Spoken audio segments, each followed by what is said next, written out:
जय श्री राम मित्रों, हमारे चैनल अध्यात्म की दुनिया में आपका स्वागत है। आज हम सुनेंगे, तो चैनल को सब्सक्राइब और कहानी को लाइक कर ले। चलिए कहानी सुनाने हैं। हनुमान और राम की पहली भेंट। श्री राम तथा सुग्रीव की मित्रता। ऋषि मतंग के आश्रम में माता शबरी से भेंट करने के पश्चात श्री राम और लक्ष्मण पंपा सरोवर के दक्षिण दिशा की तरफ ऋषि मुख पर्वत की ओर महाबली वानर सुग्रीव की खोज में चल पड़ते हैं। ऋषि मुख पर्वत पर पहुंचने पर वे दोनों भाई महाबली सुग्रीव का निवास स्थान खोजने लगते हैं। इसी दौरान महाबली सुग्रीव का एक गुप्तचर उन्हें छिपकर झाड़ियों में से देख रहा होता है। वह गुप्तचर वानर यह बात जाकर महाबली सुग्रीव को बताता है कि ऋषि मुख पर्वत की ओर दोनों व्यक्ति आ रहे हैं, जिनका बाना किसी ऋषि या मुनियों के जैसा है, लेकिन उनके कंधे वीरों जैसे हैं और कंधों पर धनुष बाण भी है। ये जानकारी मिलने के पश्चात सुग्रीव के मंत्रीगण, जिनमें एक ऋषभ जामवंत, एक वानर गुप्तचर, सेनापति वानर नल और नील के साथ साथ महाबली अग्निपुत्र हनुमान भी थे। वे इस बात पर चर्चा करते हैं कि दो व्यक्ति धनुष बाण लिए ऋषि मुख पर्वत की ओर क्यों आ रहे हैं, कहीं वे सुग्रीव के भाई और शत्रु वानर राज बाली के गुप्तचर तो नहीं। तब उनमें से सबसे वृद्ध जामवंत जी कहते हैं कि यदि वे गुप्तचर होते तो उनके कंधे पर धनुष बाण नहीं होते।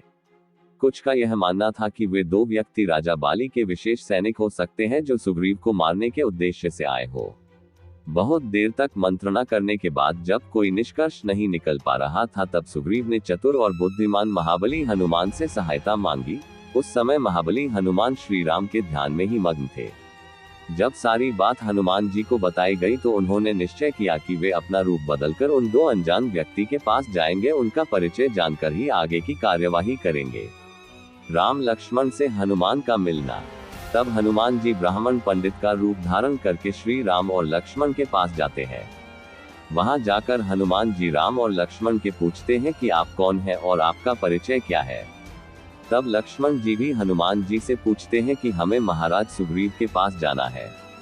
तब हनुमान उनसे पूछेंगे, आपको सुग्रीव के पास क्यों जाना है? क्योंकि मैं उनका कुल पुरोहित हूँ, आप मुझे बताइए।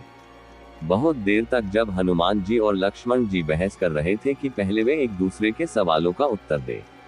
अतः अंत में लक्ष्मण जी बताते हैं कि हम अयोध्या के राजकुमार हैं, मेरा नाम लक्ष्मण है और ये मैं बड़े भाई श्री राम है।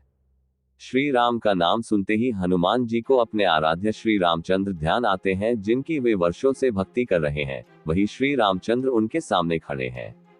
श्री राम का परिचय पाकर हनुमान जी अपनी चपलता के लिए क्षमा मांगते हैं तथा भावविभोर होकर अपना परिचय बताते हैं।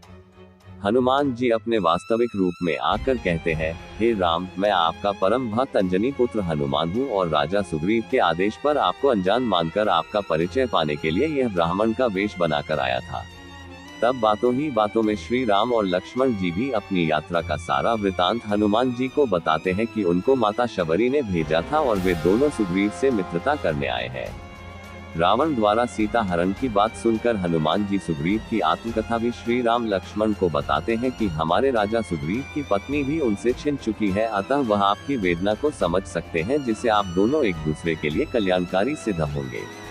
आइए जानते हैं कैसे हुई राम और सुग्रीव की भेंट तथा राम सुग्रीव की मित्रता के बारे में। तब हनुमान जी राम और लक्ष्मण को सुग्रीव के निवास स्थान पर चलने के लिए कहते हैं, लेकिन वहां का रास्ता काफी दुर्गम होने के कारण हनुमान जी विराट रूप बनाकर श्री राम लक्ष्मण को अपने कंधों पर बिठाकर हवा में उड़ते हुए सुग्रीव के पास ले जाते हैं। श्री राम लक्ष्मण के सुग्रीव से भेंट होने के पश्चात वे दोनों एक दूसरे की आत्मकथा बताते हैं तथा एक दूसरे की सहायता करने का वचन देते हैं। वहीं पर हनुमान जी लकड़ी द्वारा अग्नि प्रकट करके राम और सुग्रीव को मित्रता की शपथ लेने के लिए कहते हैं। सुग्रीव और श्री राम की मित्रता होने के पश्चात सुग्रीव श्री राम से कहते हैं कि हे मित्र, हनुमान ने हमें आपकी पत्नी सीता के हरण का सारा वृत्तांत बताया है, इसलिए मैं माता सीता की खोज करने में आपकी पूरी सहायता करूंगा। जब आपका कार्य सफल हो जाएगा तो मित्रता है तो आपसे भी अपना कार्य सिद्ध करवाने की आशा में रखता हूँ। सुग्रीव के बातें सुनकर श्री राम कहते हैं कि हे मित्र, मित्रता का अर्थ यह नहीं है कि पहले आप मेरा कार्य करें और बाद में मैं आपका कार्य करूं। मैंने आपसे मित्रता की है, इसलिए मेरा पहला धर्म यही है कि मैं पहले आपकी समस्या तथा कष्टों का समाधान करूं। हनुमान जी ने आपके भाई बाली और आपकी शत्रुता के बारे में मुझे पहले ही बता दिया है और बाली ने आपके साथ अन्याय किया है, इसलिए आपका मित्र होने के नाते पहले मैं आपको आपकी पत्नी तथा खोया हुआ राज्य वापस दिलाऊंगा।